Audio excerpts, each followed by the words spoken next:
Mental pelaut itu adalah mental mandiri. Nah, itu harusnya dimiliki oleh seorang reseller yang sukses mau jadi seorang entrepreneur. Yang kedua, kalau kita bicara soal menjadi sukses menjadi seorang reseller, yang pertama adalah pelaut, dan yang kedua, kita harus berpikir bagaimana caranya kita sukses secara gotong royong. Hai guys, jangan lupa subscribe channel ini ya, supaya kamu selalu mendapat info-info terupdate dari video aku. Dan kalau video ini bermanfaat, jangan lupa share ke teman-teman kamu dan jangan lupa like-nya. Thank you. Bagi kamu yang ingin ikut webinar dari Bapak Chandra Putra Negara secara langsung, kamu bisa hubungi link deskripsi di bawah ya. Oke, aku Junior Cesar Valova, and always salam hebat luar biasa. Enjoy the video. Di opening topik sukses menjadi reseller, karena sedikit banyak kita harus mempunyai wawasan global, dan itu dampaknya apa bagi bisnis kita?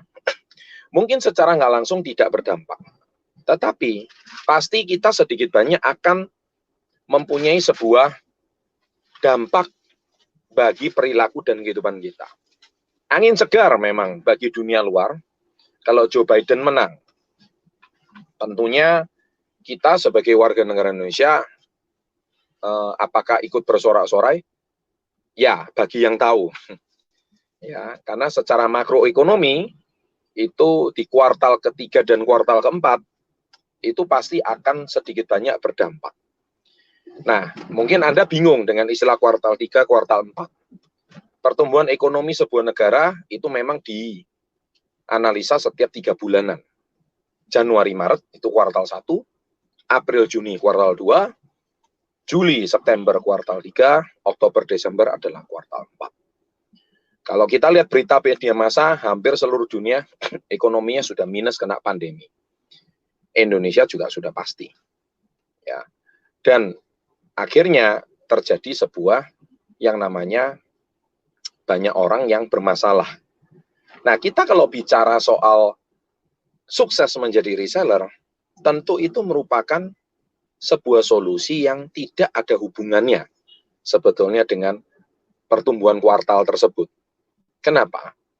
Karena kalau semua warga negara Indonesia, kalau kita bicara ya, hubungannya sama tadi kemenangan Presiden Amerika, kita bicara mari dari skala yang kecil dulu.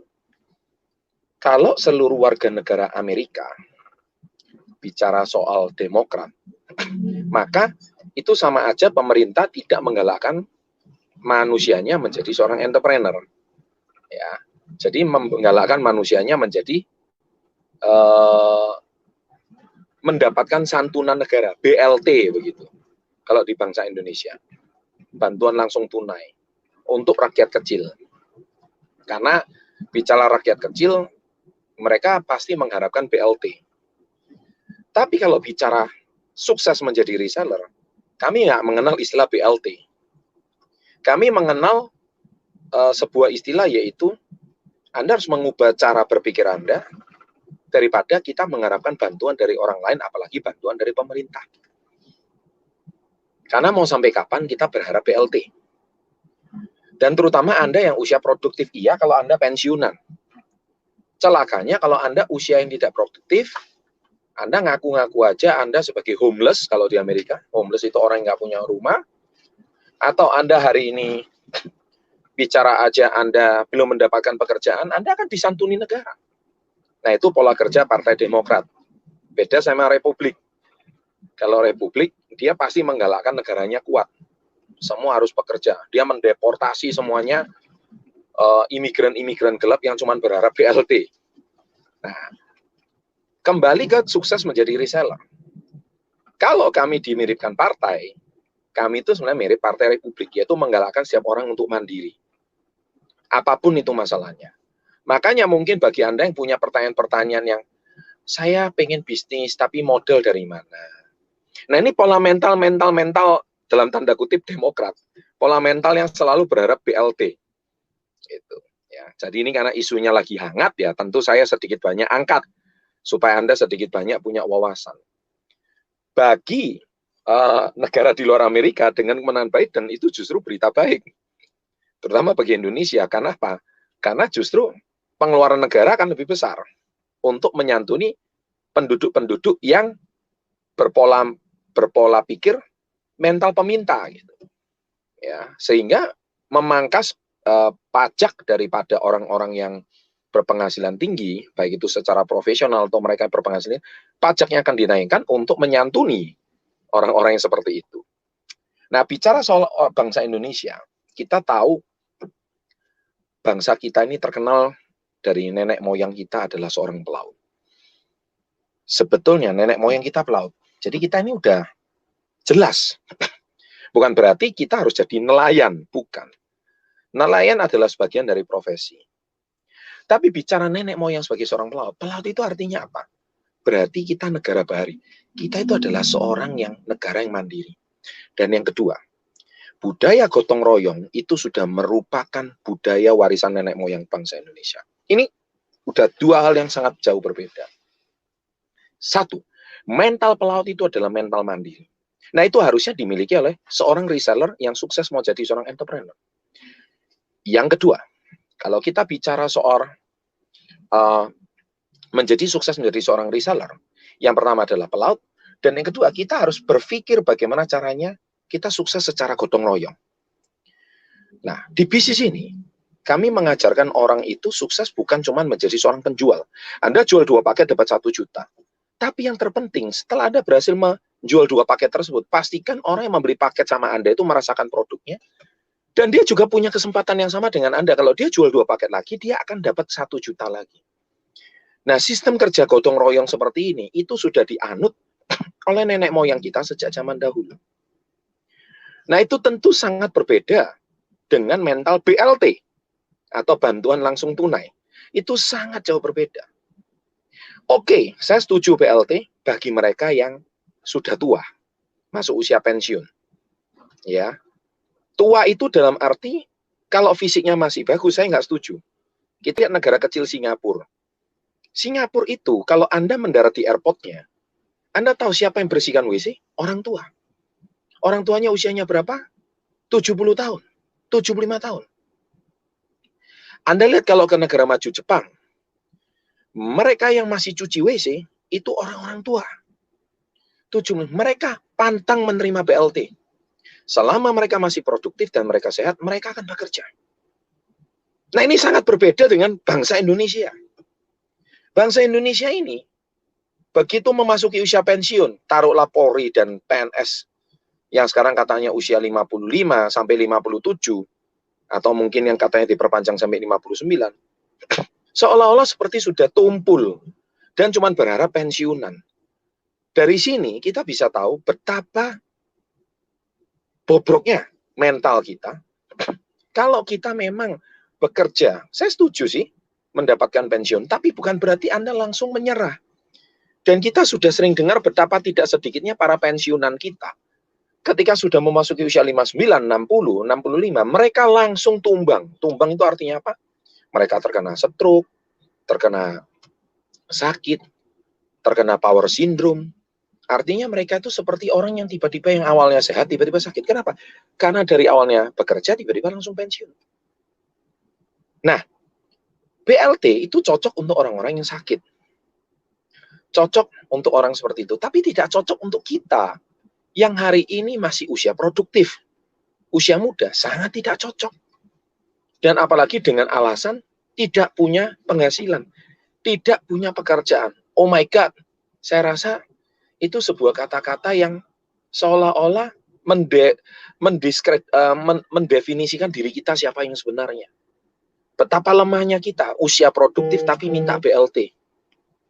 Ya, ini sebuah kata-kata yang jauh dari kata harapan kalau sebuah bangsa mau maju.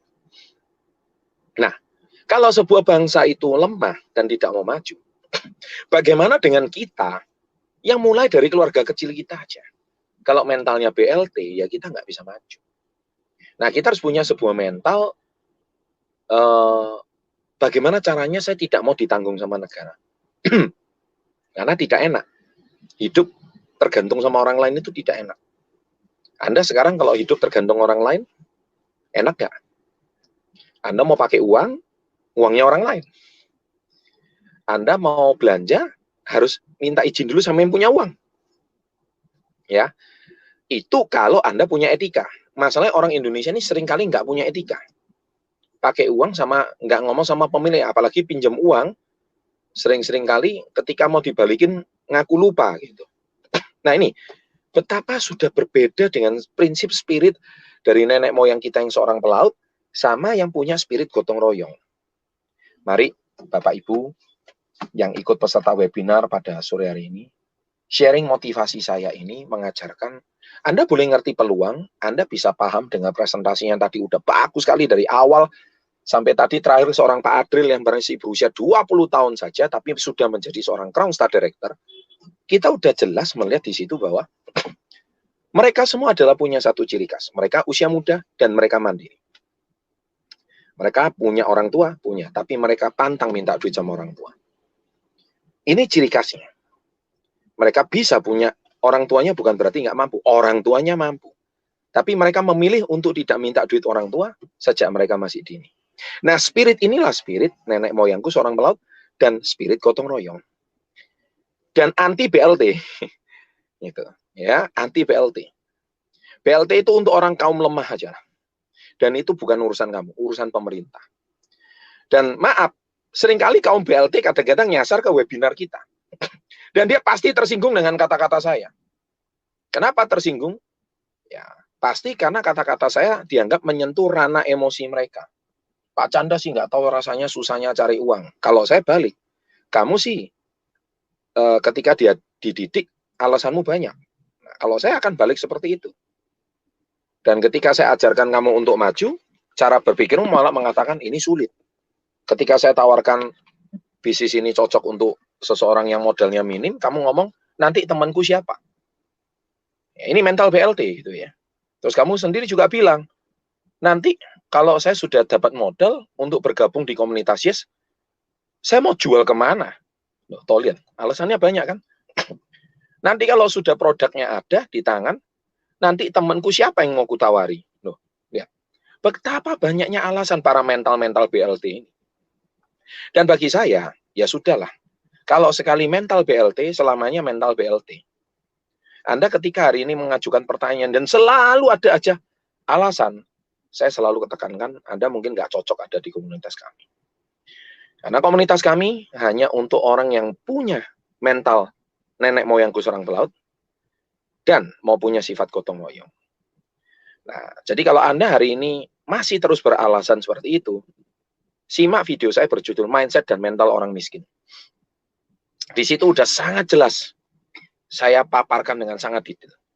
Saya nggak mau mengulang, silakan Anda tonton sendiri.